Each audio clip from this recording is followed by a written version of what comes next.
서울 한복판의 거대한 쇼핑몰 내부. 한 외국인 여행자가 입구에 들어서자마자 천장을 향해 고개를 젖힙니다. 발걸음이 멈춰버린 그 자리에서 카메라를 꺼내드는 손이 멈추지 않고 한참 동안 그 자리를 벗어나지 못합니다.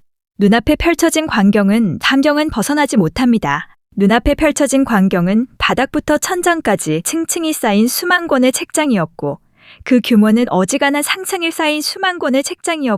그 규모는 어지간한 상상을 훌쩍 넘어서는 수준이었습니다. 요즘 서울을 찾는 외국인 여행자들 사이에서 가장 먼저 언급되는 장소들이 있는데 그 리스트에 빠지지 않고 등장하는 곳이 바로 이 별마당 도서관입니다. 분수물줄기가 다리 아래로 쏟아지는 동안 한강 둔치에 앉아있던 사람들은 하나같이 강 쪽으로 몸을 돌렸고 여행자도 그 흐름에 이끌려 카메라를 내리지 못했습니다.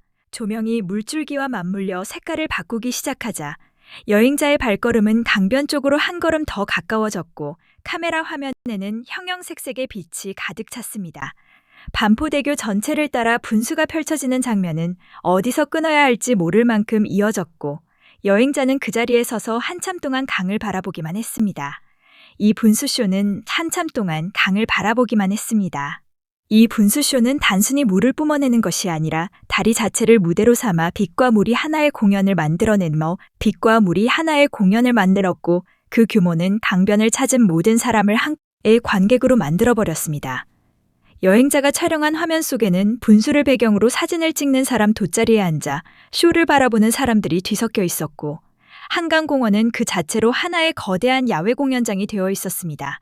편의점에서 즉석으로 조리해 들고 나온 라면 한 그릇을 손에 쥔 채 분수쇼를 바라보는 이 장면은 서울의 밤이 만들어낼 수 있는 가장 일상적이면서도 특별한 순간이었습니다. 아이스 커피를 한 손에 들고 강바람을 맞으며 분수쇼 마지막 장면까지 자리를 지킨 여행자는 쇼가 끝난 뒤에도 쉽게 몸을 돌리지 않았습니다. 이달빛 무지개 분수는 세계 최장 교량 분수로 기록된 시설인데 여행자가 그 사실을 알든 모르든 눈앞에서 펼쳐지는 광경 자체가 이미 충분한 설명이 되고 있었습니다.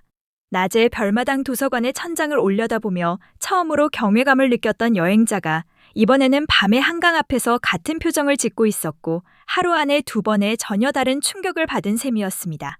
쇼핑몰 안에 자리한 거대한 도서관에서 시작해 한강 편의점의 자동 라면 조리기를 거쳐 다리 위 분수쇼로 끝나는 이 하루의 동선은 서울이 얼마나 다양한 밀도로 압축된 도시인지를 그대로 보여주는 증거였습니다. 별마당 도서관에서 책장 높이에 압도되었을 때 여행자의 카메라가 천장을 향해 올라갔던 것처럼 반포대교 분수 앞에서도 카메라는 다시 한번 자연스럽게 하늘을 향해 들렸습니다. 이런 문화공간과 도시 인프라가 특별 행사나 특정 지역에만 국한된 것이 아니라 시민들의 평범한 일상 속에 당연한 것처럼 녹아들어 있다는 사실이 이 여정에서 가장 강하게 전달되는 인상이었습니다. 편의점 안에서 자동조리기 버튼 하나로 라면을 완성하고 그것을 들고 나와 세계 최장 교량 분수쇼를 관람하는 것이 서울에서는 전혀 어색하지 않은 저녁 한때라는 점이 이 도시의 밀도를 가늠하게 합니다.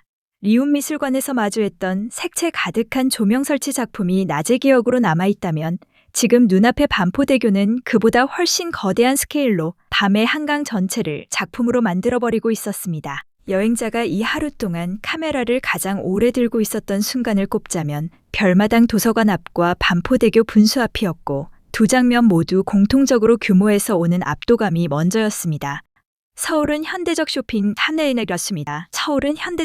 공간 안에 문화를 심어두고 강변에는 야경 공연을 배치하며 그 사이사이를 편리한 이동 시스템으로 촘촘하게 연결해 두었고 여행자는 그 연결 위를 하루 종일 걸어다닌 것이었습니다. 처음 지하철에서 평범한 도시 풍경을 바라보던 여행자의 표정과 지금 분수쇼를 바라보는 표정 사이에는 하루치의 거리가 아닌 훨씬 더 깊은 인상의 차이가 쌓여 있었습니다.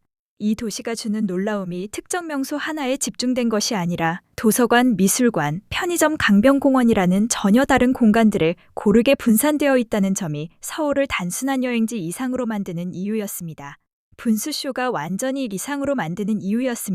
분수쇼가 완전히 끝나고 조명이 꺼진 뒤에도 한강공원을 찾은 사람들은 자리를 뜨지 않고 강바람을 맞으며 앉아 있었고 여행자도 그 무리 속에서 한동안 자리를 지켰습니다. 서울의 밤이 이 정도라면 낮 동안 경험한 별마당 도서관의 웅장함과 리움미술관의 색채들이 하루라는 단위 안에서 어떻게 조화를 이루는지 새삼 실감하게 됩니다. 이 여행자가 하루 동안 경험한 서울의 모습은 특별히 준비된 행사가 아니라 어느 평범한 날의 서울이었고, 그 평범한 날이 이 정도의 밀도를 가지고 있다는 것이 핵심이었습니다. 전 세계에서 서울을 찾는 여행자들이 한 번의 방문으로 끝내지 않고 다시 돌아오는 이유가 이 하루의 동선 안에 고스란히 담겨 있었습니다. 거대한 책장 아래에서 시작한 하루가 강 위의 빛과 물로 마무리되는 동안 서울은 이 여행자에게 한 번 방문으로는 다 담아낼 수 없는 도시라는 인상을 남기는 데 성공했습니다. 지금 이 순간에도 전 세계의 여행자들이 서울의 어느 공간에서 카메라를 들어올리고 있을 것이고, 그중 몇몇은 오늘 이 여행자와 똑같은 표정을 짓고 있을 것입니다. 영상에서 확인되는 이 여정을 끝까지 함께 따라왔다면 채널 구독과 좋아요로 응원해 주시고, 서울의 다음 이야기도 이 채널에서 가장 먼저 확인하실 수 있습니다. 지금까지 서울의 하루를 함께 했습니다. 다음 영상에서 또 만나겠습니다.